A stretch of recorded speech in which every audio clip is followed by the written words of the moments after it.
So hello and welcome back to my channel that is economic Pathshala by doctor Ananya. जैसे कि आप सबको पता है कि हमने एक नई सीरीज स्टार्ट कर रखी है ऑफ द इकोनोमेट्रिक्स की फ्री क्लासेस की, एंड उसमें आज हम बात करने वाले हैं about the estimation of the dynamic model. इससे पहले वाली जो क्लास थी उसमें मैंने आपको बताया था कि डायनामिक मॉडल्स क्या होते हैं and what are the types of dynamic models, lags क्या होते हैं और लैग्स आते क्यों हैं आपके मॉडल में, ये सब चीजें मैंने आपको एक्सप्लेन करी थी। नाउ अब हम बात करने वाले हैं about the estimation of the dynamic models की डायनामिक मॉडल्स को आप एस्टिमेट कैसे कर सकते हो। तो there are three approaches you can say of the estimation of dynamic model. First is ad hoc approach, second is Allman approach and third is Kyock approach. ठीक है, तो ad hoc approach का क्या मतलब है, देखो नाम से ही समझ में आ रहा है, that is not permanent, right, ad hoc. तो रिसर्चर इसमें बेसिकली हम क्या करते हैं कि जो नंबर ऑफ लैग्स लेने हैं ना वो हम आर्बिट्रेरी यानी ट्रायल एंड एरर मेथड से जो है वो चूज करते हैं कि हमें कितने लैग्स चाहिए। Second, we estimate each lag coefficient freely without imposing any restriction. ठीक है, तो यानी जो भी जितने भी हम लैग्स लेंगे उसको हम फ्रीली क्या करेंगे, एस्टिमेट करेंगे without putting any restriction on the number of lags we have. तो अब जैसे मान लीजिए आपको ये मॉडल है एस्टिमेट करना, तो आप कैसे करते हैं, सबसे पहले we estimate Y T equals to alpha plus beta not X T, इस पे आप ओएलएस लगाएंगे। देन फिर हम रिग्रेस करते हैं वन नंबर ऑफ लैग्स लेकर, that is X T plus beta one X T minus one. Then we again estimate the OLS using OLS, that is xt plus beta 1 xt minus 1 plus beta 2 xt minus 2। तो इस तरीके से हम करते जाते हैं, number of lags को हम डिफाइन कर देते हैं। अब मान लीजिए हमने नंबर ऑफ लैग्स डिफाइन कर दिए, दैट इज टिल 2 तक हमने ले लिए। तो इस मॉडल में अब yt क्या है हमारा, yt is the dependent variable, xt is the independent variable और ये क्या है, उसके लैग्स हैं। ठीक है, alpha beta not beta one beta two ये हमारे क्या है, ये हमारे एस्टिमेटेड लैग कोफिशिएंट्स हैं जो हमें एस्टिमेट करने हैं, जो कि हम ओएलएस के थ्रू एस्टिमेट करते हैं। ठीक है, ओके। अब इसको मैं एक एग्जांपल से आपको समझा देती हूँ, बहुत इजीली आपको एडहॉक अप्रोच समझ में आ जाएगी। बस ये एग्जांपल देख लीजिए, that is if suppose we want to see the impact of या effect of advertisement on sales, कि हम एडवर्टीजमेंट करते हैं उसका हमारे सेल्स पे क्या इंपैक्ट आता है, इस चीज को हमें देखना है। और मान लीजिए हमने सपोज हमने कहा कि जो एडवर्टीजमेंट है उसका इंपैक्ट सेल्स पे आता है वो 3 मंथ्स तक रहता है। तो ये हमने क्या किया, ये हमने एडहॉक पर यानी अपनी एस्टिमेशन के अकॉर्डिंग हमने इसको कर लिया कि 3 मंथ्स तक वो क्या होता है, इंपैक्ट रहता है एडवर्टीजमेंट का सेल्स पर। तो मान लीजिए अब हमने इस इक्वेशन को यूजिंग ओएलएस जो है आइडेंटिफाई कर लिया, तो हमारे पास आया sales equals to 20 plus 0.5 ADT क्या है, advertisement in the time period T, then T minus 1 and T minus 2। ठीक है, अब मान लीजिए इसके साथ जो 0.5 है ये क्या है, उसके कोफिशिएंट्स है 0.5 0.3 0.1। तो अभी क्या शो कर रहा है, इसको देखो, दैट इज सेल्स जो है उसका इंपैक्ट जो आता है यानी एडवर्टीजमेंट का इंपैक्ट हमारी सेल्स पे आता है फॉर द फर्स्ट मंथ, यानी जिस मंथ में आप उस एडवर्टीजमेंट को करते हैं उसका इंपैक्ट आता है 0.5। देन जब वो मंथ एक साल बीत जाता है यानी एक मंथ हो जाता है, कंप्लीट हो जाता है आपका, तो इसका इंपैक्ट हो जाता है 0.3, यानी कि विद पासिंग टाइम आपका जो इंपैक्ट है एडवर्टीजमेंट का वो क्या होता है, घट रहा है। तो आप देख रहे हैं 0.3। फिर जब 2 मंथ्स हो गए आपने उस एडवर्टीजमेंट को किए हुए, तब उसका इंपैक्ट सेल्स पे कितना रह गया, 0.1। तो ये बात हमें समझ में आ गई कि इमीडिएट इंपैक्ट ज्यादा है, यानी शॉर्ट टर्म में जो इमीडिएट इंपैक्ट है वो ज्यादा है, और एज कंपेयर टू जैसे जैसे वो कंप्लीट होता जा रहा है उसका इंपैक्ट भी हमारा खत्म होता जा रहा है। Long run impact, this is very important. What is long run impact, long run impact क्या होता है, जब हमें देखना है तो हम क्या करेंगे, टोटल एडवर्टीजमेंट का क्या इंपैक्ट आ रहा है हमारी सेल्स पे, हमें अगर ये देखना है तो 0.5 0.3 0.1 को आप ऐड कर देंगे तो आपके पास आ गया आंसर 0.9। यानी कि अगर आप परमानेंट चेंज करते हैं एक यूनिट का एडवर्टीजमेंट में, यानी इंक्रीज करते हैं एडवर्टीजमेंट को 1 यूनिट से, तो आपकी सेल्स बढ़ेगी कितनी, बाय 0.9 यूनिट्स ओवर टाइम। तो इन शॉर्ट हमें क्या बात समझ में आई in this ad hoc approach, ad hoc approach से हमें ये बात समझ में आई कि यहाँ पे जो नंबर ऑफ लैग्स हम चूज करते हैं वो हम अपनी मर्जी से करते हैं, ट्रायल एंड एरर बेसिस पे करते हैं। सेकंड थिंग जो हमें समझ में आई यहाँ से, दैट इज कि हम लैग्स पर कोई रिस्ट्रिक्शन लगाए बिना ही उनको हम क्या करते हैं, एस्टिमेट करते हैं। तो आई होप आपको ये पॉइंट समझ में आ गया होगा। Moving on to the next approach, that is Almon approach in contrast to ad hoc approach, जिसकी कुछ लिमिटेशंस है। क्या लिमिटेशंस है, सबसे पहली लिमिटेशन आप ये देख सकते हो कि आपको पता नहीं है कि आपको कितने नंबर ऑफ लैग्स लेने हैं, विच इज हेक्टिक। ठीक है, ये आइडेंटिफाई कर पाना थोड़ा मुश्किल है।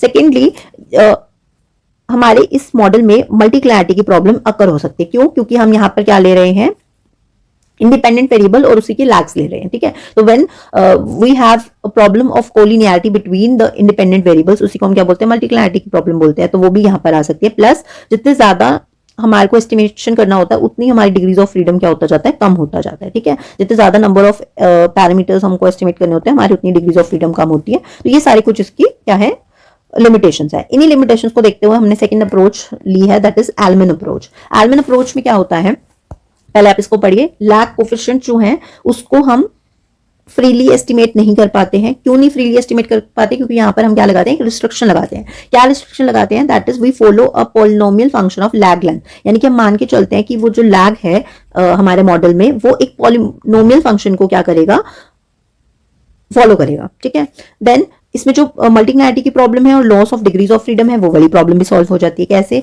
देखो यहाँ पर हमें क्या करना है, we have beta I equals to a naught plus a1 I plus a2 I square plus ap ib। अब ये क्या है, ये हमने बेसिकली आई यहाँ पे क्या दिखा रहा है, हमारे लैग लेंथ को दिखा रहा है टिल क्यू, कि जितने भी आप लैग्स लोगे, हमने एक जनरलाइज टर्म दे दी that is Q, and P क्या है, डिग्री ऑफ पॉलिनोमियल। ठीक है, कि कितने पॉलिनोमियल लेवल का ये होगा, तो ये पी डिग्री ऑफ पॉलिनोमियल हो गया, और आई हो गया हमारे लैग का लेंथ टिल क्यू।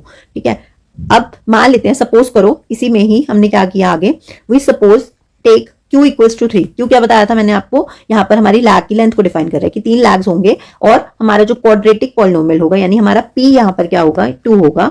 ठीक है, तो हमारी इक्वेशन कैसे बनेगी, बीटा आई, देखो a0 प्लस a1 आई प्लस a2 आई स्क्वायर, क्योंकि P जितने हैं उतने आपने यहाँ पे लेना।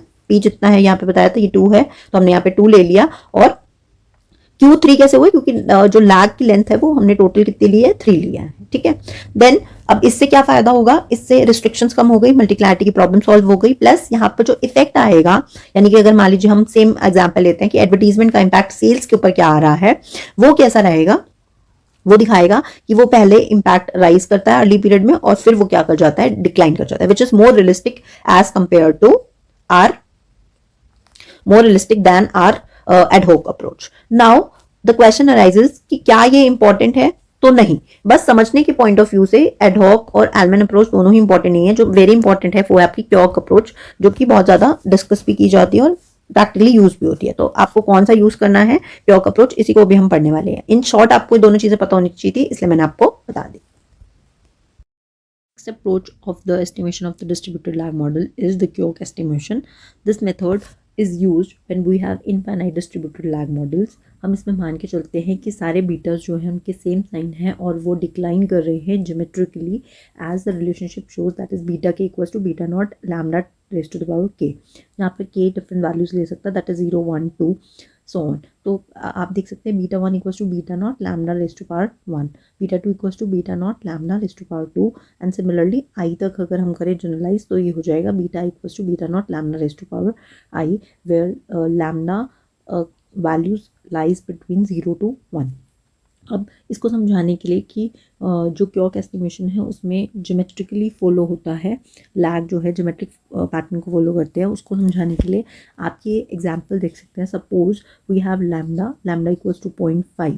ठीक है, तो अगर बीटा नॉट में यहाँ पर हम पुट करते हैं लैम्डा की जगह 0.5 रेज टू द पावर, पहले के की वैल्यू 0 पुट करते हैं, तो it will be 0, so beta nought equals to beta nought, because something raise to the power 0 equals to 1, so beta nought equals to beta nought हो जाएगा। Then beta 1 0.5 put करेंगे तो 1 हो जाएगा, then 0.5 beta nought, and beta 2 equals to 0.5 square beta nought, because lambda raise to the power 2 है, तो 0.5 into 2 into beta nought equals to 0.25 beta nought. As we move in past value, impact of explanatory variables fall accordingly. तो इसका मतलब क्या है, यहाँ पे देखिए हमने क्या लिया है, इससे लास्ट वीडियो में मैंने आपको बताया था व्हाट इज़ और डिस्ट्रीब्यूटेड लैग मॉडल, जिसमें कि जो वाई होता है इज ए फंक्शन ऑफ अपनी ही पास्ट वैल्यूज, राइट। तो अपनी पास्ट वैल्यूज का फंक्शन है, तो Y T is a function of, sorry, distributed lag model is a model जिसमें कि वाई टी जो है एक्स टी मतलब कि इंडिपेंडेंट वेरिएबल की पास्ट वैल्यूज के ऊपर डिपेंड करता है। So x T minus 1, x T minus 2, ये हमने मॉडल ले लिया। तो अब इसमें देखिए अगर मैं वैल्यू पुट करती हूँ, beta nought equal to beta nought था, यहाँ पर बीटा 1 था 0.5 बीटा नॉट, ठीक है, एंड देन यहाँ पर beta 2 equal to 0.25 beta nought and so on. तो आप देखो कि पहले हमने लिया बीटा नॉट एक्स टी, ठीक है, इसका इम्पैक्ट वाई टी पर, देन जैसे ही लैग वैल्यू आई यानी 1 साल का लैग हुआ तो 0.5 हो गई वैल्यू, यानी 0.5 हो गया इम्पैक्ट, एंड 0.25 हो गया, यानी कि जैसे जैसे हम पास्ट वैल्यूज़ की तरफ जा रहे हैं, जैसे जैसे लैग इंक्रीज हो रहा है, वैसे वैसे इम्पैक्ट जो है उस लैग का हमारे वाई टी के ऊपर वो क्या हो रहा है, वैनिश अवे हो रहा है। वैनिश अवे मतलब कम होता जा रहा है, यानी पहले 0.5 था, फिर 0.25 हो गया, और नेक्स्ट लेते तो क्या हो जाता, it will B 0.5, that is 0.125 beta not X T minus 3। And so on. तो इसीलिए हम कहते हैं कि डिस्ट्रीब्यूटेड लैग मॉडल में जो हम ये लैग्स ले रहे हैं इसमें in the Koyck approach they will decline geometrically. I hope आपको ये बात समझ में आ गई होगी। Moving on to the derivation now.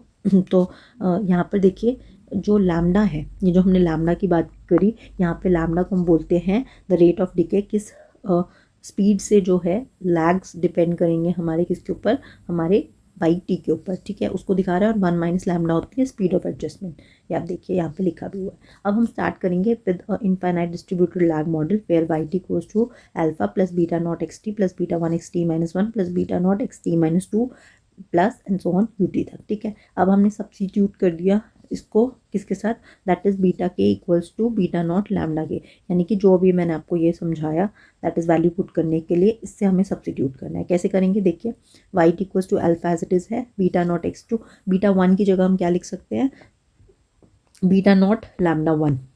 तो यहाँ पे क्या हो जाएगा हमारे पास beta not lambda 1 into x t, beta 1 की जगह। अब बीटा 2 की जगह हम क्या पुट करेंगे, बीटा 2 की जगह बीटा नॉट लैम्डा स्क्वायर, तो it will B beta not lambda square X T minus 2 plus U T, ठीक है। ये हमारी इक्वेशन बन जाएगी। पहले हमने एक मॉडल लिया है, फिर हमने इसके अंदर क्या किया, सब्स्टिट्यूट किया है। Okay, moving on. अब ये इंपॉर्टेंट है कि अब हमें क्या करना है, इसमें लैग लेना है और उसको मल्टीप्लाई करना है लैम्डा से।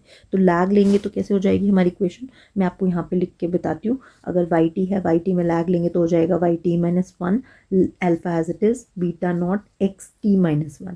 लैग ले रहे हैं तो जिसमें टाइम पीरियड है सिर्फ वही होगा, plus beta not lambda, beta not lambda X T minus 1 की जगह हो जाएगा एक्स टी माइनस 2, माइनस 1 हो जाएगा ना, T minus 1 that is T minus 2 plus beta not lambda square. अब यहाँ पे क्या हो जाएगा x T minus 2, x T minus 2 minus 1 तो हो जाएगा एक्स टी माइनस 3, तो it will B x T minus 3, ठीक है, plus U T minus 1।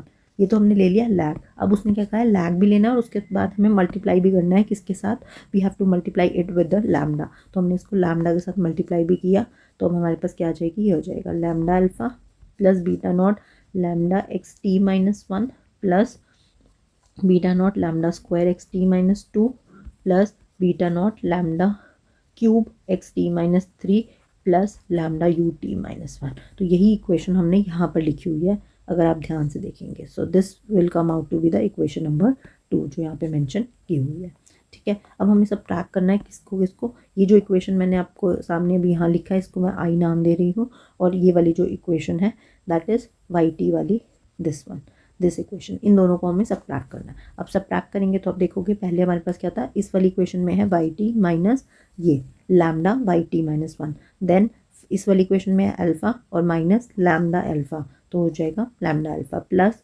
Beta not.